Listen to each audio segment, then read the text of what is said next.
T3 आणि T4 बनण्याची जी process आहे बाळांनो ही कुठे होते? कोलायडल फ्लुइड मध्ये होते, माहिती आहे ना? कोलायडल फ्लुइड मध्ये सगळी प्रोसेस होते, बाकी काहीही दिलेलं नाहीये थायरॉइड ग्लँड मध्ये, घाबरण्यासारखं असं काहीही नाहीये. त्याच्यामुळे थायरॉइड ग्लँडचं टेन्शन घ्यायचं नाही. 3 मार्कासाठी आली तरी सफिशियंट मॅटर तुमच्याकडे आहे. ही शॉर्टकट मध्ये एक पॉइंट बनवून इन्फॉर्मेशन लिहून घ्यायची, ठीक आहे? त्याच्यानंतर आपण डिसीजेस पाहिले होते थायरॉइड ग्लँडच्या हायपोसिक्रेशनमुळे आणि हायपर सिक्रेशनमुळे. सांगा, हायपर सिक्रेशनमुळे कुठला डिसीज कॉज होतो? हायपर सिक्रेशनमुळे कुठला डिसीज कॉज होतो रे? ग्रेव्ह डिसीज, ठीक आहे? ग्रेव्ह डिसीज मध्ये काय होणार? बेसिक मेटाबॉलिक रेट बॉडीचा वाढलेला असणार, बीपी वाढलेला असणार, प्रेशर वाढलेलं असणार.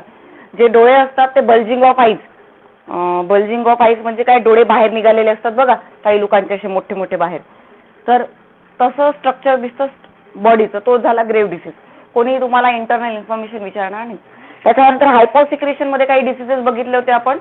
पहिला कोणता बघितला होता हायपोसिक्रेशन मुळे होणारा डिसीज? सांगा. फर्स्ट डिसीज हायपोसिक्रेशन मुळे होणारा क्रिटिनिझम. क्रिटिनिझम होता का रे? सांगा, कशाला म्हणू आपण क्रिटिनिझम? क्रिटिनिझमचा अर्थ काय? जर थायरॉइड ग्लँड कमी प्रमाणात रिलीज होत असेल तर काय होणार बाळांनो? क्रिटिनिझम असा एक नावाचा डिसीज होतो. मग हे क्रिटिनिझम म्हणजे काय? तर जन्मतः हा डिसीज होणार आहे. जन्मतः म्हणजे काय की बाळाने जन्म घेतला त्या पर्सनला तो डिसीज होणार, मोठ्या माणसामध्ये हा डिसीज होणार नाही. फॉर एक्झाम्पल, एक मदर आहे, ठीक आहे? ती मदर प्रेग्नेंट आहे,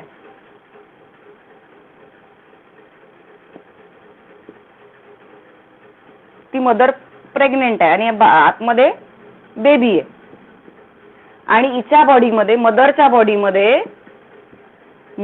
बॉडीमध्ये थायरॉइड ग्लँडचं सिक्रेशन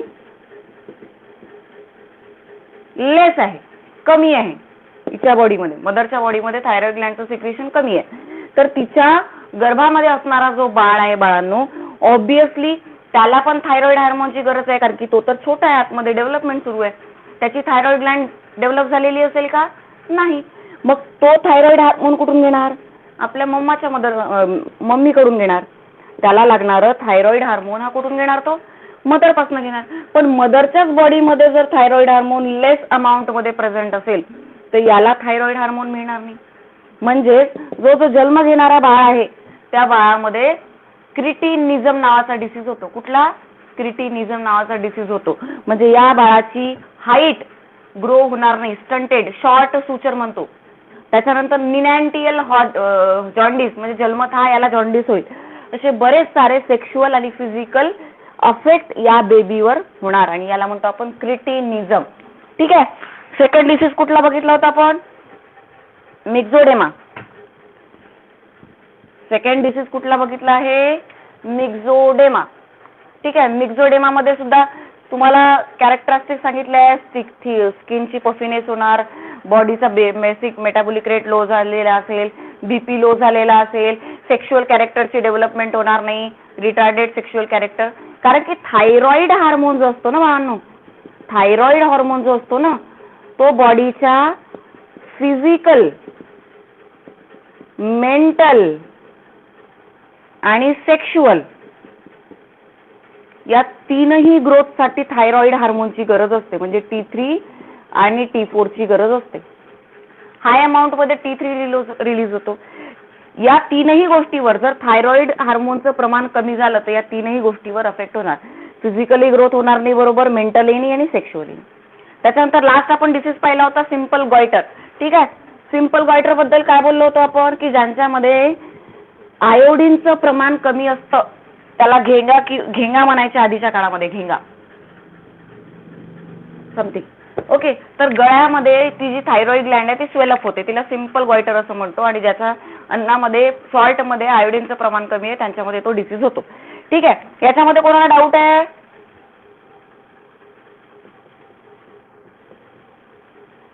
ठीक है, चलो आगे बढ़ते हैं. नाउ एक रफ डायग्राम ड्रॉ करते हैं मी थायरॉइड ग्लँडची. बटरफ्लाय शेप दिसते ना रे ही, माहितीये ना, बटरफ्लाय शेप दिसते थायरॉइड ग्लँड. हा खाली ट्रकिया असतो.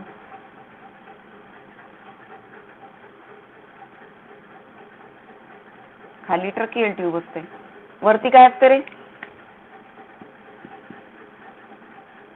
वरती लॅरिंग्स असतं. वरती लॅरिंग्स असतं. लाईक दिस. ठीक आहे. आणि याच्यामध्ये एक बँड प्रेझेंट असते.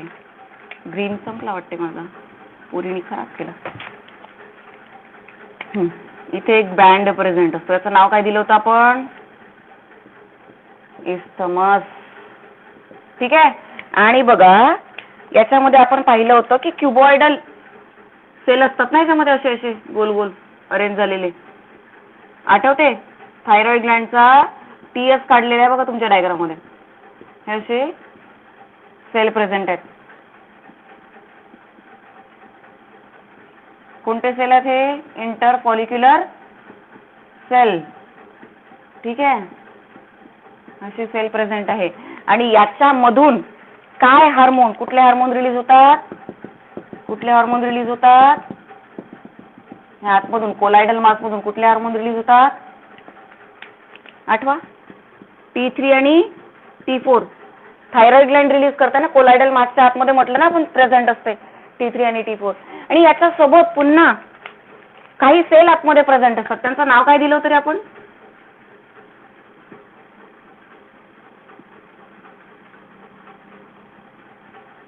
C cell. आठवते? C cell. सी सेल हे नाव आठवत आहे का? याला आपण पॅराफॉलिक्युलर सेल असं म्हटलं होतं. पॅराफॉलिक्युलर सेल. पॅराफॉलिक्युलर सेल. पॅराफॉलिक्युलर सेल काय रिलीज करत होते आठवा?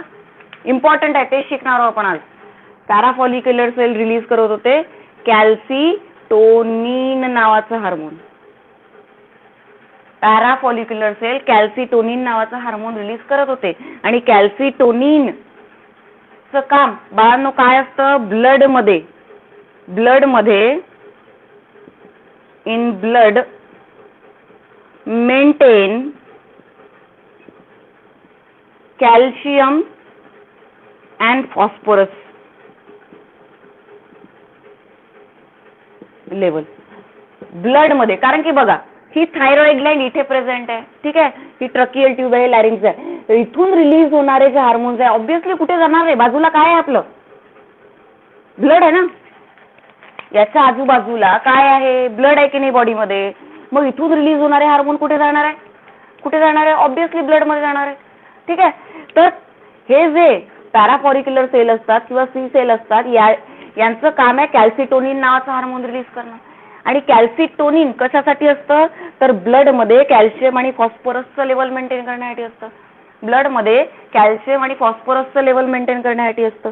आता इफ जर ब्लड मध्ये कॅल्शियमचं लेवल कमी झालं तर कॅल्शियम येणार कुठून?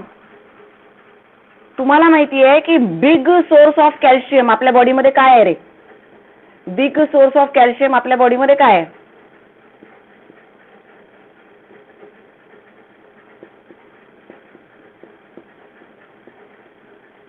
बोन. राईट ना. सगळ्यात जास्त कॅल्शियम कुठे प्रेझेंट असते आपल्या बॉडीमध्ये? बोन मध्ये प्रेझेंट असते. तर इफ इन केस जर बॉडीमध्ये ब्लड मध्ये जर कॅल्शियमचं प्रमाण कमी झालं तर याला बॅलन्स करणारं बोन मधून येणार काय? कॅल्शियम येणार. कॅल्शियम येऊन कुठून येणार आहे? कॅल्शियम कुठून येणार आहे? बोन मधून येणार. म्हणजे जर ब्लड मध्ये इफ इन केस कॅल्शियमचं प्रमाण कमी झालं तर ते घेणार कुठून रे? बोन सोर्स आहे ना. ऑब्विसली बोन सोर्स आहे. बोन मध्ये सगळ्यात जास्त कॅल्शियम प्रेझेंट असतं. तर हा जो कॅल्सिटोनिन नावाचा हार्मोन आहे याचं काम असतं, जर ब्लड मध्ये कॅल्शियमचं लेवल जास्त आहे तर ते सगळं बोन पर्यंत परत देणं आणि कॅल्शियम बोन पासून कॅल्शियम घेणे हे सुद्धा एक दुसरं काम आहे. म्हणजे ब्लड मध्ये कॅल्शियमचं मॅनेजमेंट करण्यासाठी कोण प्रेझेंट आहे? कॅल्सिटोनिन नावाचा हार्मोन प्रेझेंट आहे. जास्त झालं तरी बोनकडेच जाणार आणि कमी झालं तरी बोनकडूनच येणार. म्हणजे आपल्या ब्लड मध्ये जर कॅल्शियमचं प्रमाण कमी झालं तर काही हार्मोन्स असतात जे बोन मधून कॅल्शियमला ओढून आणतात ब्लडमध्ये. आणि इफ इन केस जर ब्लडमध्ये कॅल्शियमचं प्रमाण जास्त झालं तर ब्लड मधून कॅल्शियम बोनकडे वापस परत दिल्या जातं. हे समजत आहे का तुम्हाला? Yes or no? ठीक आहे. म्हणजे हे कोण करतंय? कॅल्शियम. आता याच्यासोबत एक पुन्हा ग्लँड प्रेझेंट आहे. हे डायग्राम याच्यासाठी काढली आहे मी की मला पुन्हा एक ग्लँड याच्यासोबत दाखवायची आहे, कारण की हा कॅल्सिटोनिन एकच काम नाही करते, याच्यासोबत एक पुन्हा एक हॉर्मोन असतो जे कॅल्शियम आणि फॉस्फेटचं बॅलन्स बॉडीमध्ये मेंटेन करतं. तो आहे पॅराथ हॉर्मोन. पॅराथ हॉर्मोन बघा दिलेलं आहे तुम्हाला.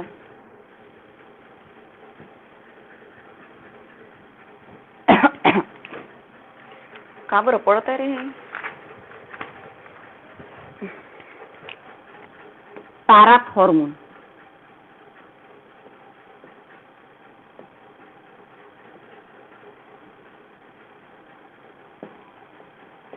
ही पॅराथ हॉर्मोन रिलीज करणारी जी ग्लँड आहे ही कुठे प्रेझेंट असते म्हणते? सांगा. पोझिशन दिले तुमच्या बुकमध्ये.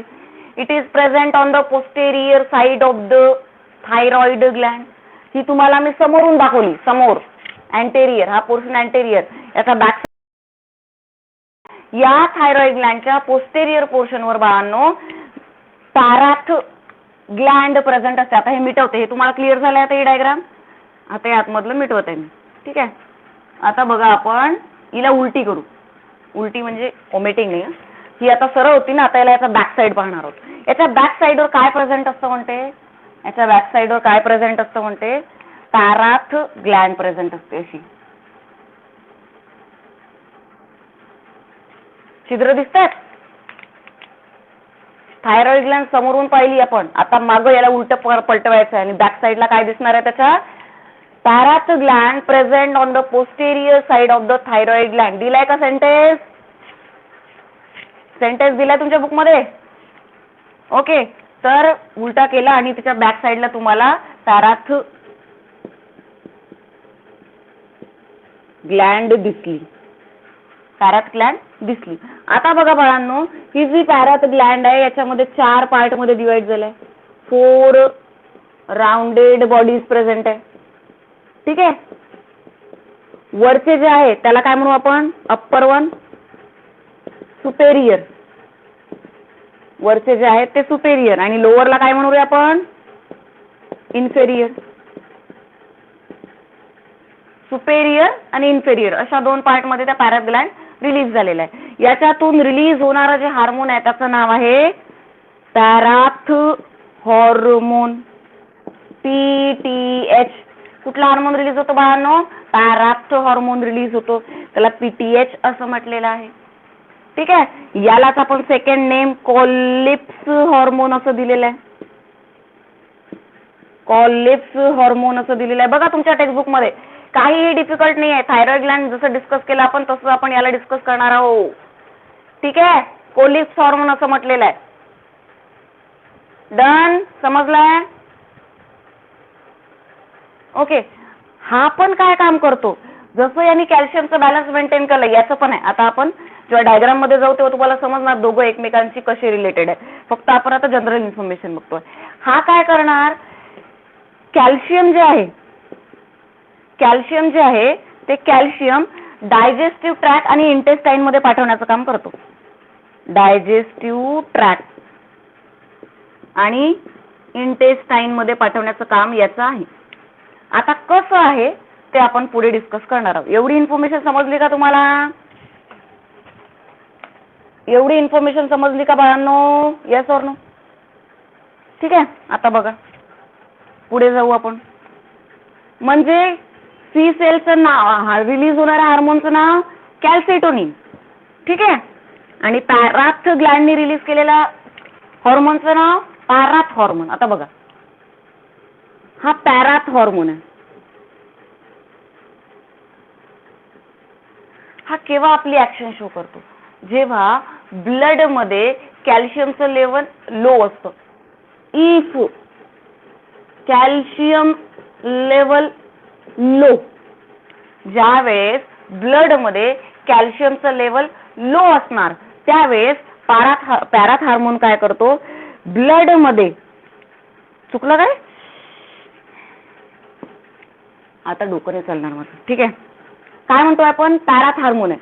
पॅराथ हार्मोन काय करते? जेव्हा ब्लड मध्ये लोअर असेल तेव्हा तो हा पॅराथ हार्मोन रिलीज होतो या ग्लँड मधून आणि आणि आणि कॅल्शियमचं लेवल इन्क्रीज करतो. Increases calcium. बघा काय म्हटलं मी? ब्लड मध्ये जर कॅल्शियम लोअर आहे, आता माझ्या ब्लड मध्ये कॅल्शियम नाहीये, तर हा काय करणार? पॅराथ हार्मोन रिलीज होणार आणि कॅल्शियम ब्लड मध्ये इन्क्रीज करणार. डन. एवढी गोष्ट कळली. आता तुम्ही खूप दूध पिले, खूप दूध पिले, खूप दूध पिले, दुधामध्ये कॅल्शियम जास्त असतं ना, एवढं तर नाही पाहिजे बाई आम्हाला, आम्हाला एवढ्या कॅल्शियमची गरज नाही. मग त्यावेळेस काय होणार बाळांनो? हे जे पॅराथ हार्मोन आहे, या पॅराथ हार्मोनमुळे ब्लडचं कॅल्शियम लेवल वाढलं. आता इतकं वाढलं की ते लिमिटच्या बाहेर झालं, इतकं वाढलं की ते लिमिटच्या बाहेर झालं. मग इथून रिलीज व्हायला लागतो आपला कोण होता रे? तो सी सेल. सी सेल जो आहे तो सी सेल काय करतो? रिलीज होतो. आणि कुठला हार्मोन रिलीज होतो? कुठला हार्मोन रिलीज करतो सांगा? कॅल्सिटोनिन. कॅल्सिटोनिन नावाचं हार्मोन रिलीज करतो. आणि कॅल्सिटोनिन काय करणार बाळांनो? याचं लेवल पुन्हा लोअर, ब्लड कॅल्शियम, ब्लडचं कॅल्शियम लोअर करण्याचं काम करतो. आता ब्लडचं कॅल्शियम लोअर करणे किंवा ब्लडचं कॅल्शियम वाढवणे, सगळ्यांचा सोर्स बोन आहे. जर पॅराथ हार्मोन रिलीज होत आहे आणि कॅल्शियम कमी आहे, तर कॅल्शियम कुठून येणार? हा पॅराथ हार्मोन कॅल्शियम बोन पासूनच घेणार. आणि कॅल्सिटोनिनने काय केलं? खूप झालं होतं ब्लड मध्ये, कॅल्शियमचं प्रमाण खूप झालं होतं. मग त्याला नॉर्मल, लोअर करणे म्हणजे काय? लोअर म्हणजे डाऊन नाही, लोअर म्हणजे नॉर्मल रेंज मध्ये आणणे. तर नॉर्मल रेंज मध्ये आणण्याचं काम, जे वाढलेलं कॅल्शियम आहे त्याला कमी करण्याचं काम कोण करणार? कॅल्सिटोनिन करणार. मग हे देणार कुठे calcium? Again back to a bone. पुन्हा कोणाकडे देणार? बोनकडे देणार. समजलं का? म्हणून असं म्हणतात की हे दोघंही अँटीगोनॅस्टिक आहे. अँटीगोनॅस्टिक म्हणजे काय? एकमेकाच्या अपोजिट वर्क करतात, एकमेकाच्या अपोजिट वर्क करतात, म्हणजे अँटीगोनॅस्टिक ऍक्टिव्हिटी प्ले करतात पॅराथ हार्मोन आणि कॅल्सिटोनिन. पॅराथ हार्मोननी पर्सेंटेज वाढवलं कॅल्शियमचं, कुठून घेतलं? बोन पासूनच घेतलं आणि ब्लड मध्ये टाकलं. बोन पासून घेतलं आणि ब्लड मध्ये टाकलं. ठीक आहे, पॅराथ हार्मोननी वाढवलं.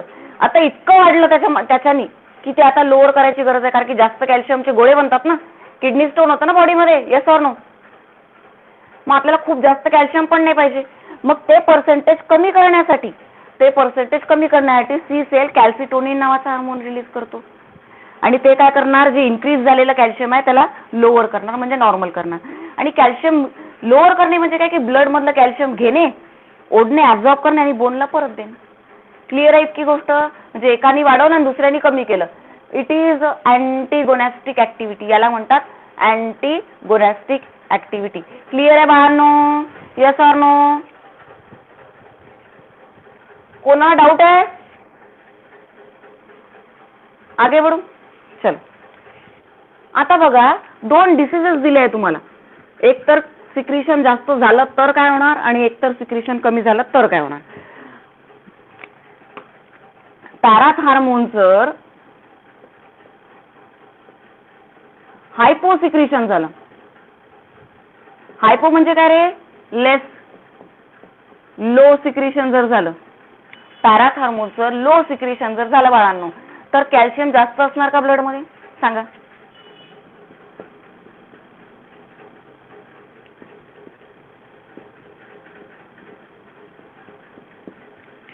जेव्हा पॅराथ हार्मोन कमी रिलीज होणार, लोअर अमाऊंट मध्ये रिलीज होणार, ऑब्विसली तेव्हा ब्लड मध्ये कॅल्शियमचं अमाऊंट कसं असेल?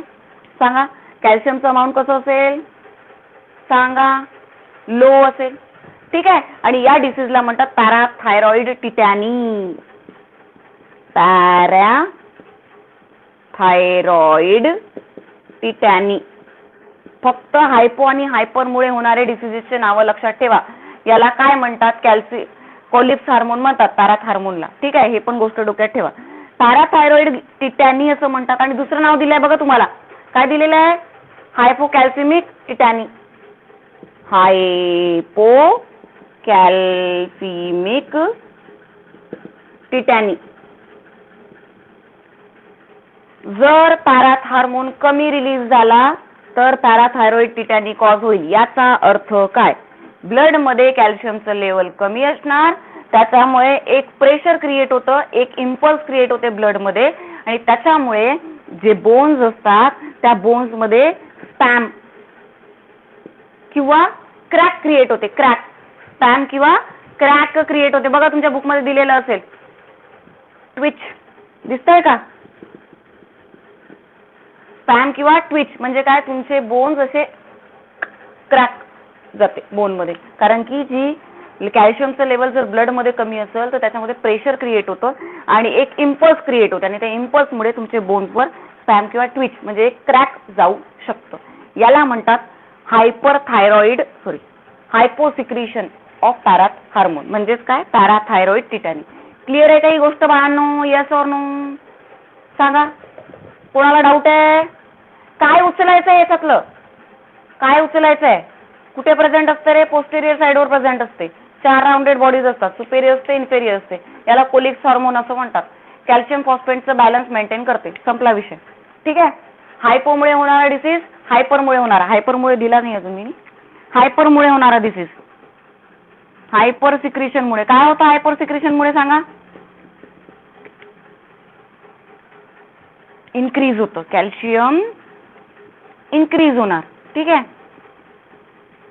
कॅल्शियमचं लेवल बाळांनो इन्क्रीज होणार, आणि जर कॅल्शियम मध्ये इन्क्रीज झालं, जर खूप जास्त प्रमाणामध्ये कॅल्शियम झालं तर याला डिमिनरलायझेशन असं म्हटलं जातं. डिमिनरलायझेशन किंवा ऑस्टेरिओसिस असं म्हणतात. ऑस्टेरिओसिस असं पण म्हणतात. म्हणजे काय की बोन क्रॅक जाऊ शकतात, बोन बेंड होऊ शकतात, आपोआप बेंडिंग होऊ शकतं, कारण की जास्त ठिसूळ, जास्त कॅल्शियम हायर अमाऊंट मध्ये पण चालत नाही. तर ऑस्टेरिओसिस म्हणजे काय? बोनच्या सेलला काय म्हणतात रे? बोन मध्ये जे सेल असतात, 11th मध्ये चॅप्टर शिकले असाल तुम्ही. 11th मध्ये एक चॅप्टर शिकल्या तुम्ही, ॲनिमल टिश्यू. त्याच्यामध्ये बोन च्या सेल्सला काय म्हणतात दिलेला आहे. काय म्हणतात बोनच्या सेलला?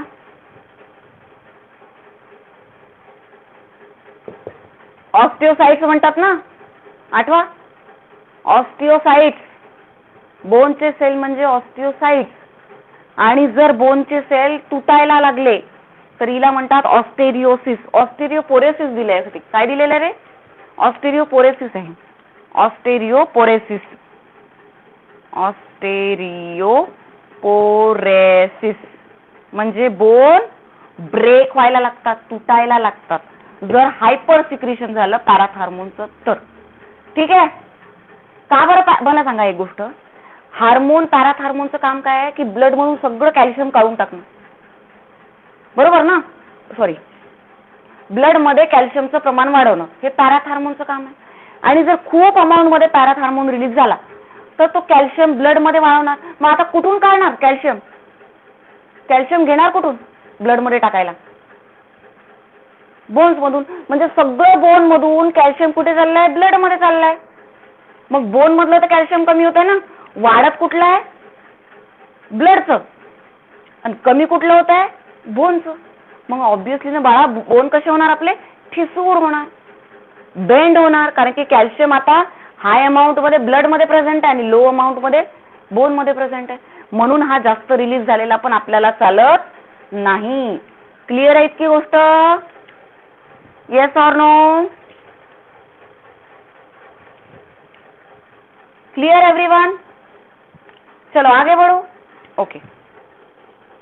उद्या चॅप्टर संपणार आपला, संपायचाच आहे. हाऊ एनी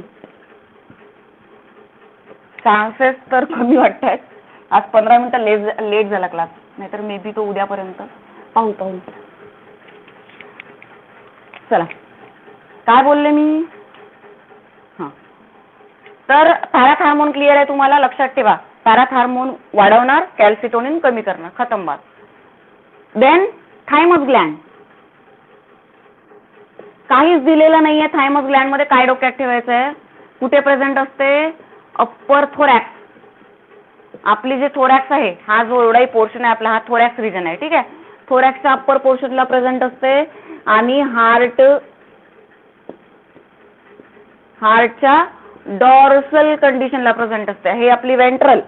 ठीक आहे, आणि बॅक साइड म्हणजे आपली डॉर्सल. तर हार्टच्या डॉर्सल साइडला प्रेझेंट असणारी ग्लॅन्ड म्हणजे थायमस ग्लॅन्ड कुठल्या कलरची असते रे?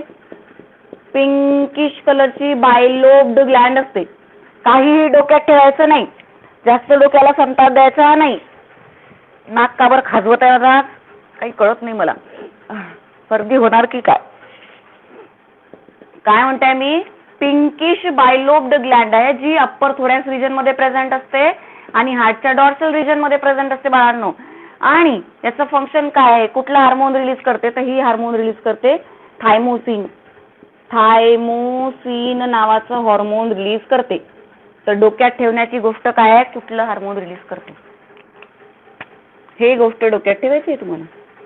थायमोसिन नावाचं हार्मोन रिलीज करते आणि या हार्मोनचं काय काम असतं बाळांनो?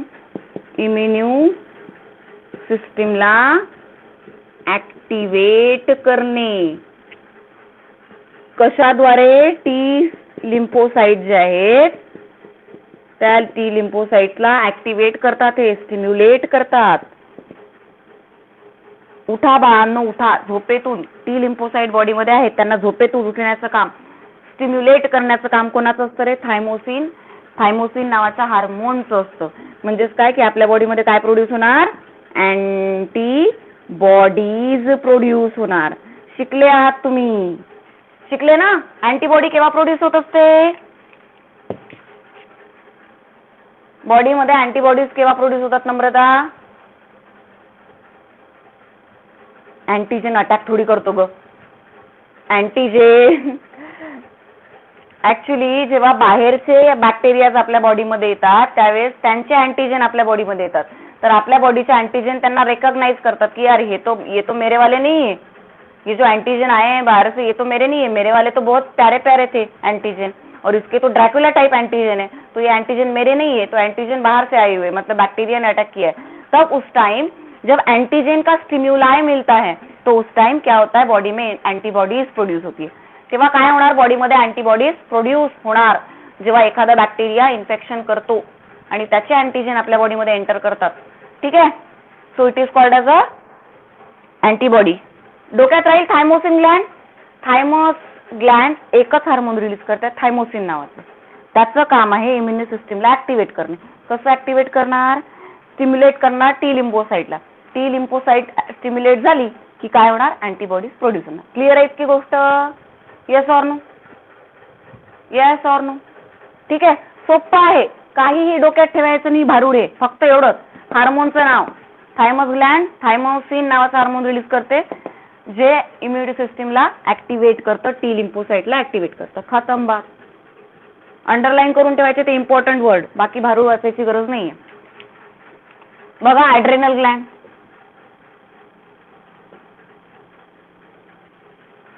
ॲड्रेनल ग्लॅन्ड कुठे प्रेझेंट असते? जे किडनी आहे, किडनीच्या डोक्यावर तुरा प्रेझेंट आहे, कोनिकल शेप. दिसतंय? शिंग दिसतात? शिंग किडनीच्या डोक्यावर शिंग असतात ना रे. ही आहे ॲड्रेनल ग्लॅन्ड.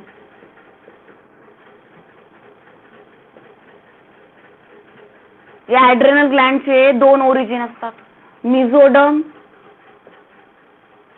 आणि इक्टोडम. याचं पण रिझन आहे की का बरं मिझोडम आणि इक्टोडम दोन ओरिजिन प्रेझेंट आहे? कारण जर तुम्ही थायमस ग्लॅन्डला कट केलं तर ही अशी दिसते. ठीक आहे, आणि कट केल्यानंतर दोन पोर्शन मध्ये डिवाइड होते. एक असतो कॉर्टेक्स, हा आहे ॲड्रेनल मेड्युला, आणि हा आहे ॲड्रेनल कॉर्टेक्स. ॲड्रेनल कॉर्टेक्सचा जो आहे ते मिझोडम असतं आणि ॲड्रेनल मेड्युला जो आहे ते इक्टोडम पासून तयार होतं. मी काय बोलले ते कळलं का? येस ऑर नो बाळांनो? Yes or no? सोपं आहे. कोणाच्या डोक्यावर प्रेझेंट आहे? It is present on the superior और upper portion of the kidney. किडनीच्या अप्पर पोर्शन वर प्रेझेंट आहे. ट्रायंग्युलर शेप असते, येलोइश बॉडी असते ही. देन दोन ओरिजिन आहे याचे, मिझोडम आणि इक्टोडम. त्याच्यानंतर जर या ग्लँडला कट केलं तुम्ही, इथे ठेवलं मी ट्रायंगल आणि कट केलं तर एक कॉर्टिकल रिजन असतो आणि एक मधला जो पोर्शन आहे त्याला मेड्युला असं म्हणतो. ठीक आहे. कॉर्टेक्स हे मिझोडम पासून बनतं आणि मेड्युला हे कोणापासून बनतं रे? मेड्युला हे कोणापासून बनतं बाळांनो? येस, इक्टोडम पासून बनतं. आता बघा आपण ॲड्रेनल कॉर्टेक्स बद्दल डिस्कस करणार आहोत. ॲड्रेनल कॉर्टेक्स बद्दल डिस्कस करणार आहोत. ॲड्रेनल कॉर्टेक्सच्या 3 लेयर आहेत. 3 कलर आहेत का आपल्याकडे अवेलेबल? चलो ट्राय करते. 3 लेयर आहेत. ही ब्लॅक एक लेयर कन्सिडर करू. एका साईडला ड्रॉ करते मी, बुक मध्ये दिलेली डायग्राम. ही मधली लेयर,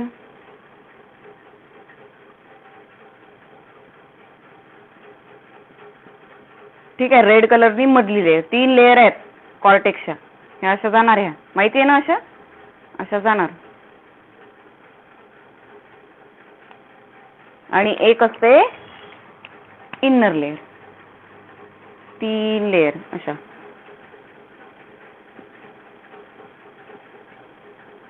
आउटर मोस्ट लेयरचं नाव काय?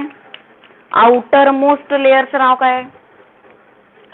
Zona glomerulosa. बरोबर ना? Zona glomerulosa.